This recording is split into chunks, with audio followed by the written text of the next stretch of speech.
Hello, welcome to my blog today. I'm going to create something for my design team inspiration for the IndigoBlu challenge blog. I have an idea in mind. The colours and the theme needs to be brown and teal. I have the stamp sets on hand, the Floral Fantasy, the laurel leaves along with its matching stencil, I have the Union Jack, and I also have the dinky stamp of the penny farthing. I have a vintage theme in mind. Not 100% sure which way it's going to go, so I shall just talk you through what I do. I want to work and create onto this Hessian or burlap canvas, which is 8 centimetres square, 8 inches square, and also have some of the IndigoBlu papers to use. I've already cut this one down to size, which will be the central layer there. So I shall just go ahead and create. I shall probably start by creating the embellishments first, the stamped embellishments. So I'm going to take a piece of the IndigoBlu paper, an offcut from the 12 by 12 inch piece, the Union Jack flag, because I think what I want to do is layer the penny farthing on top of a vintage looking flag. So I shall go ahead and I shall stamp this. Okay, that didn't dry quite as dark as I'd expected, so I've just inked up with the gathered twigs Distress ink. I'm just going to get rid of the first layer of the ink there so it's not quite so dark. We still have some of the stamp there. So I'll go with the second generation stamping, and we shall overstamp. There we are. Got the ink. So I'm going for a vintage look, so nothing needs to be too perfect. Now this, as it stands, is going to be too large for what I want, so I'm just going to, and too large because I want to put the bike in the centre of there. So I'm just going to rip this down to size.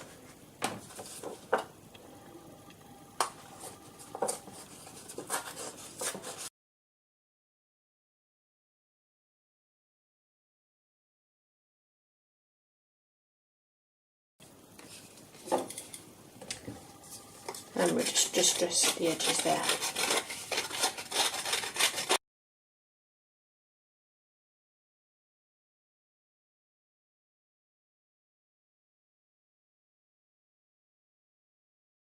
Okay, I'm going to stamp this, the penny farthing, and I think I shall do that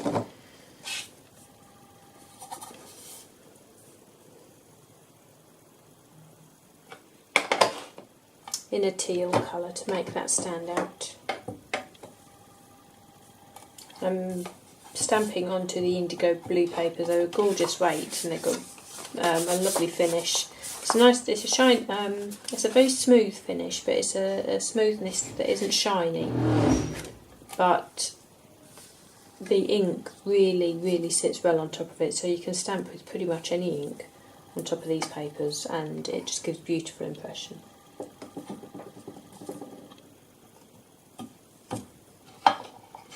I'm going with the peacock feathers, Distress ink.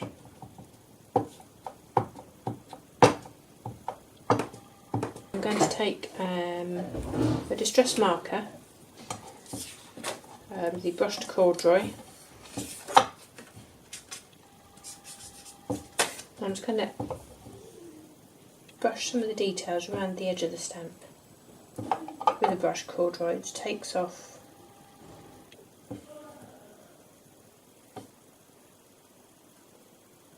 some of the teal and just replace it and just mixes it.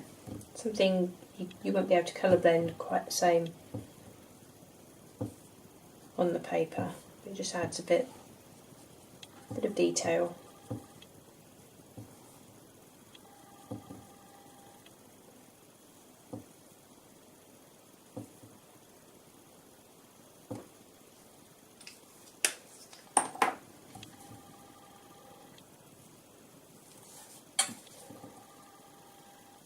Actually, that's a lovely colour. Let's tone down the peacock feathers. You can't see a huge amount of the brown, I must admit.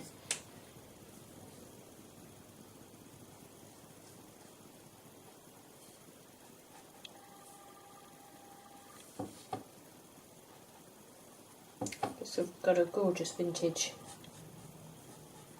tone to the teal colour there now. Just highlight the tyres there. Just give that brown undertone.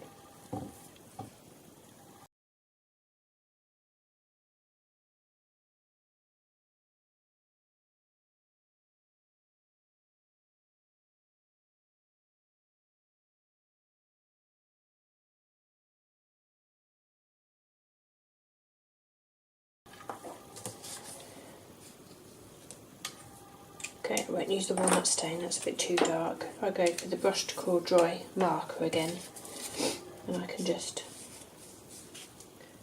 take off some of the teal that's on there.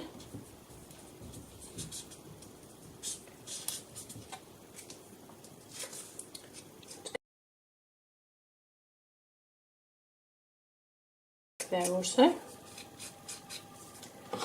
Actually, what I might do, I might pick up some of the teal colour.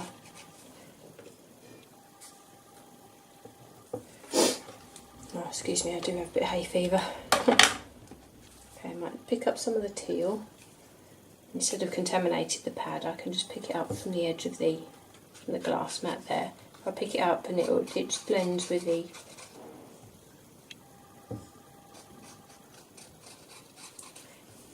ink of the marker. Just alters it slightly, just enough to give a good tinge. I should just perhaps rub the edges, just get a good blend. So we've got the same colour theme going on through the piece. Okay. Okay, I think I'll work on the background now. As I say, I'm pretty much sort of making this up as I go along. I have an idea in my head, but I don't work particularly logically when I make this sort of things. But hopefully you can see the process and you'll see how this will hopefully eventually come together for you.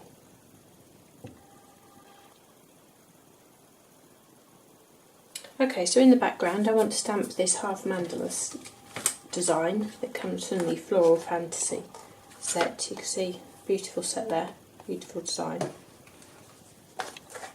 I want it to be quite bold, but obviously not as bold as the solid teal colour, the peacock feathers. So what I'm going to do, the stamp with, or ink up the stamp with the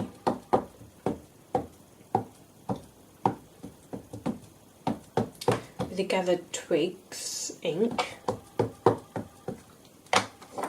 Again, I'm going to stamp off the majority of the ink, take away the boldness of the brown, and then with what's left I'm going to layer the peacock feathers over the top. And if you just stamp this onto scrap again, we can just see the effect of the colour. Gives it a nice vintage or toned down look, so I shall ink that up again with the brown. Take off the majority of the ink.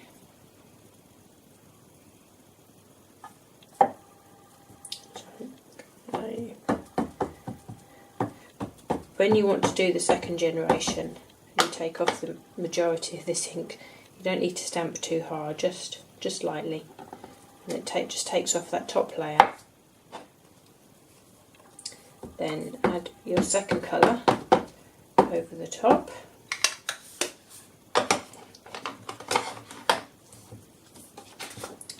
And we're going to take this onto our base layer. on the edge of the paper there.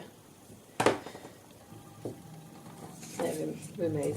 I think I should do the same again on the other side.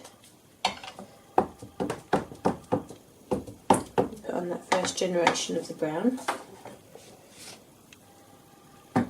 Take the majority off. And go in again with the peacock feathers. Ink the stamp. And I'm just going to offset it. I don't want it to be too symmetrical or too bold, but just to give a hint of this design peeping out above the top of the flag. So I'm just going to put that there.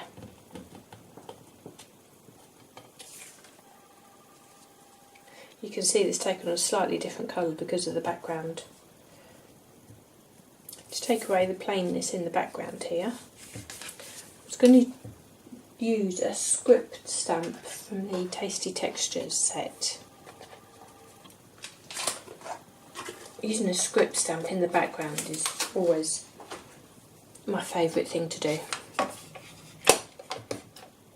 And if you use a nice pale ink, just so as it really does blend into the background,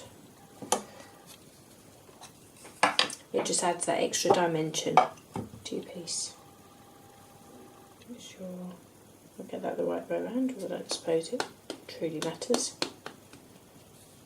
But it takes away the plainness of these areas, but without actually being too bold a design.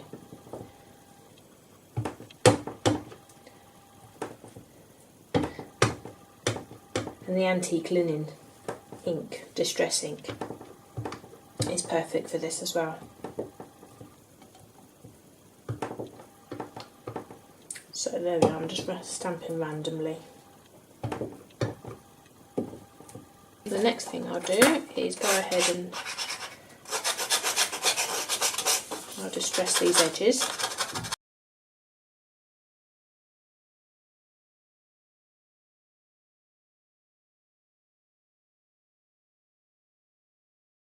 I'm going to take a little blending tool and some of the peacock feathers and just add some colour around the outside edges here. Just blend in gently. She also serves to, I don't know if you can see there, just after the distressing, it just rolls the edge of the paper for you.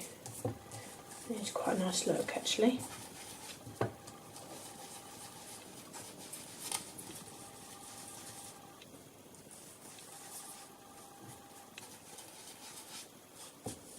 And to take away the starkness of that blue, I shall just go in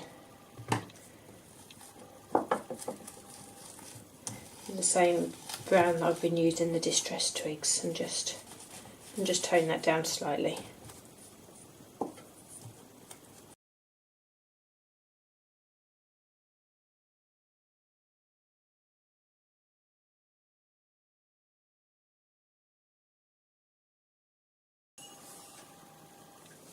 Some hessian, which I may put across the centre of the page there just to break that up. You can see what I'm working on there. I can just tuck that around the back of the piece. So it's a lovely tone there. I may even put it that way.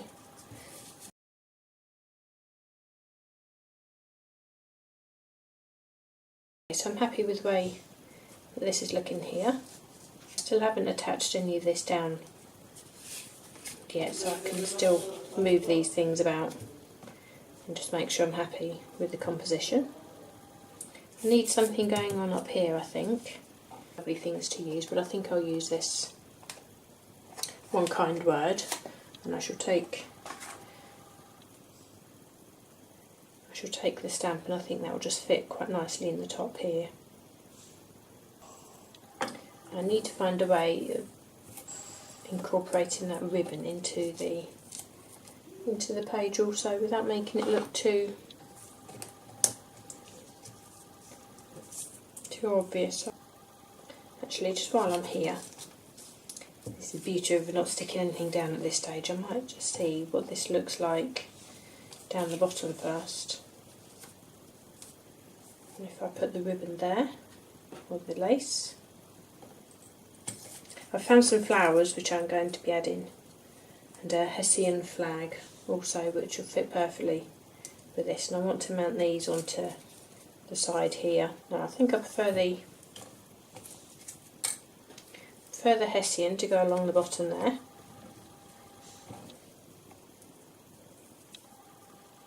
So we'll leave that as it was. I think what I might do, we can layer the lace beneath what we've got here. So what I need to do is I need to make a tear.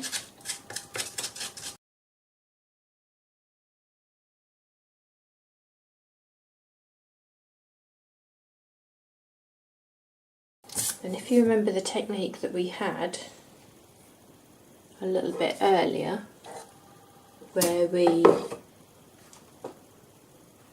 took the distress tool or the blending tool and actually colour tinted this paper like this, it rolled those edges perfectly. So I think I shall use that technique again, just to give these corners that little bit of shape that I need.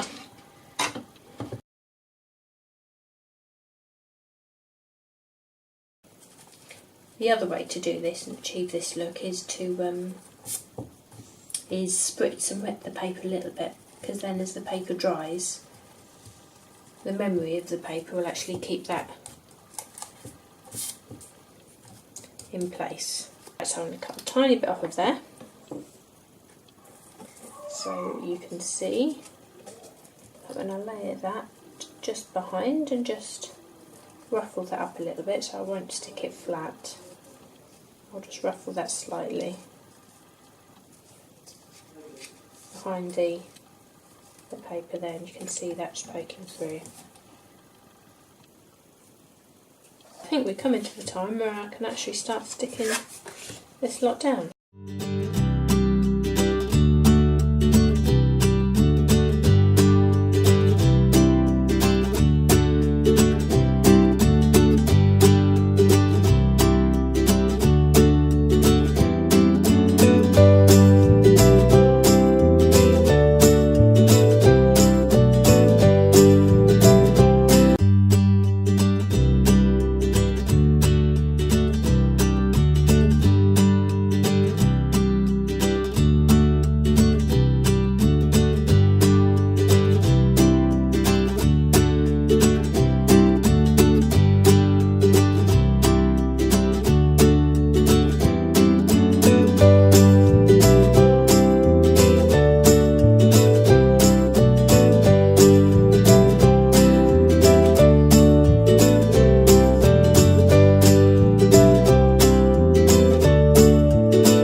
Okay, so the next thing to do is to stamp the birds. FYI, I'm just going to trim this up.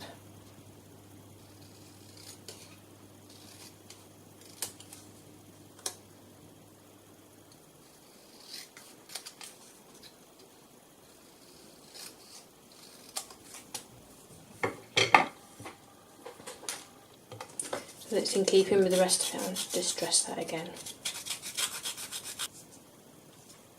Okay, I'll just distress this. If you don't have one of these distress tools, you can always use a pair of scissors.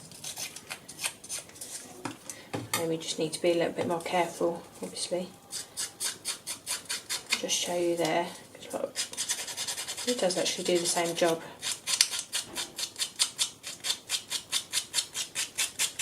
There you can see.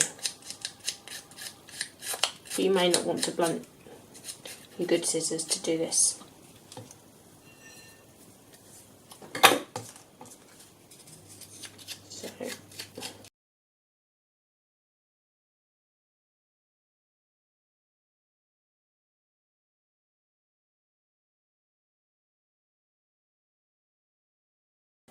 So I'm just going to add glue to just to the centre parts of this and leave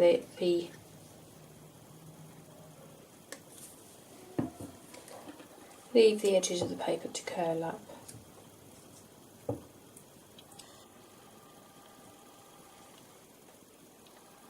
I hope you've enjoyed watching me create this piece today. I hope it hasn't been too tedious watching my process as we've gone through, but I think it's interesting to watch how a piece like this can be created. It's some people can get quite daunted and not know where to start. I know I do sometimes, even now. So I hope you've enjoyed watching that today. If you'd like to continue watching my videos or like to follow me, my blog is www.creativemakings.co.uk, and I hope to see you again soon.